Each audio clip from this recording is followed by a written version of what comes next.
because it all ends October 31st. Guaranteed. Don't wait. Call 9X Mobile today.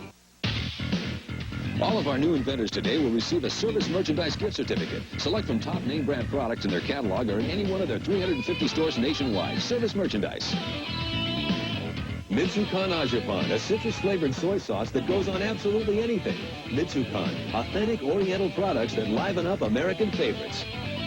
And Jonel's French manicure, quick and easy. Write it and pick it. For smoother, wider tips and healthier-looking nails, treat yourself to a French manicure from Jonel. Ladies and gentlemen, our success story today has made rubbing a mouse on a tabletop okay. Let's go meet him. Let's give a warm computer whiz welcome to Dr. Douglas Engelbart. Hey, Doug, nice to meet you. Thank you, Jan. I have a mouse and I love it, and I know you're the inventor of it. Good. So let's talk about it. Can I sit here on your file cabinet? Sure. Okay, great. Gently. Okay, I will. I'm careful with my mouse, so I'll be careful with you. You look at all these that you have up here. Which is the first one that you developed? This is the prototype we built at the time and did the tests. And it was carved out of wood, and the workings inside are pretty much what's inside current mice. But it sort of shows the principle of... That's how it rolls, yeah. then? See those? I those see. wheels, Sideways. it's important that they're at right angles to each other. So one wheel, its rotation, if this is connected to the computer, tells the computer how far horizontally to move a cursor. Oh, right. And the other wheel, how far vertically. And it turns out for this strange reason that no matter how you move it, it'll resolve to two directions. So that's what you came up with, and that's what led to the mouse that we have today? Yeah. And so when you first came up with this idea, did they go crazy for the idea, or did you have to sell it a lot? These things were around. I remember reading reviews of them in the trade journals, and they'd say, well, I tried a mouse, and it was too hard to use. It'd never work. And, oh, really? Yeah. And so it was almost 20 years after it was invented before it started to roll. And people started giving it a shot. And today there are 90 million mice out there, and 13 million more going to be added this year. And so, there are quite a few people begun to use them. Right, and do you own the patent on this thing? Well, no, the patent is who the patent was made out to and who it's signed over to are two different things. So I was the inventor, but I was working for Stanford Research Institute, so you have to sign over everything. So every time someone buys a mouse, you don't get anything? I would like to have gotten the money from it, but it wasn't what I was after, and I knew it. So anyway. You had a different reason for it. Yeah. You were trying to fulfill a need. And that's been driving me ever since. Very, very, very hard.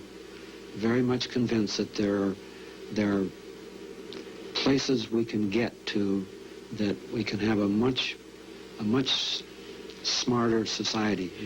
It's kind of trying to awake people to the potential of which this is just scratching the surface of what's really there to help people think and work together. What other computer-related inventions have you come up with? Things like outline processing and hypertext and groupware and email are things that we all built into, by 1970, into our environment. And so those are things that aren't that easy to describe. Do you guys get this? I feel stupid. No, sorry about that. No, it's okay. No, you're explaining it very well, and I'm sure there's a lot of people out there that are going to understand. And I will understand if you tell me again.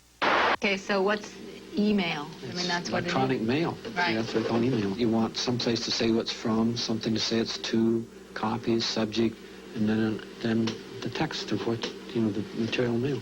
So if those are done in the right kind of conventions and you have the supported programs, you could say send it. And it'll automatically take that package of stuff and ship it around the world, and it'll lodge in the recipient's environment, and he can then read it. Can I email you something, Doug? Oh, certainly. Okay.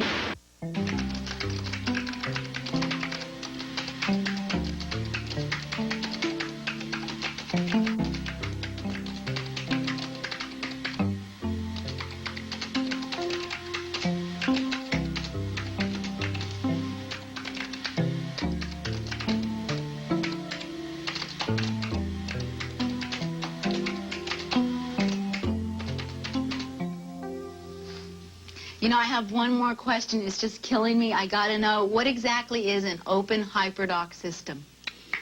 Well, that's a name we've given to what we assume the future will provide with computerized... Excuse me, I'm sorry. We're all out of time. I'd like to apologize to author Gore Vidal, impressionist Fred Travelina. We'll have you back real soon. Thanks, everybody. Good night. We're out of time. See you next time. Protective services provided by West Coast Detectives, North Hollywood, California. Guest accommodations provided by the Sheraton Los Angeles Airport Hotel with complimentary shuttle service. Yeah, it's a funny crew. Say goodbye to our... Are we supposed to leave? No, we'll just stay here and chat. Are you going to be heading back to... Yeah, back to... But you mean, don't I get a chance now that I'm on camera? I could show you about all those things. Oh, I'd like that. Tell you. Let's go to... Let's do it over dinner. Yeah, all right. Okay. Keep talking. All right. But anyway, well, okay. Maybe another wave out of the crowd. Fly. You say goodbye to the folks out there? Oh, come on. 2 million Americans suffer from Crohn's disease and ulcerative colitis. They need your help because the only thing shameful about these diseases is that there's still no cure. Sundown, 18 degrees and windy. Because of what some folks wake up to in the morning, North Face and Herc Celanese set out to create a sleeping bag that would hang tough no matter what the weather.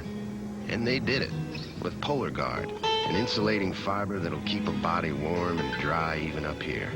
And that's a real comfort to those of us that make higher demands of our accommodations. Herc Celanese, the name behind the names you know. Who makes the liveliest Mexican dressing?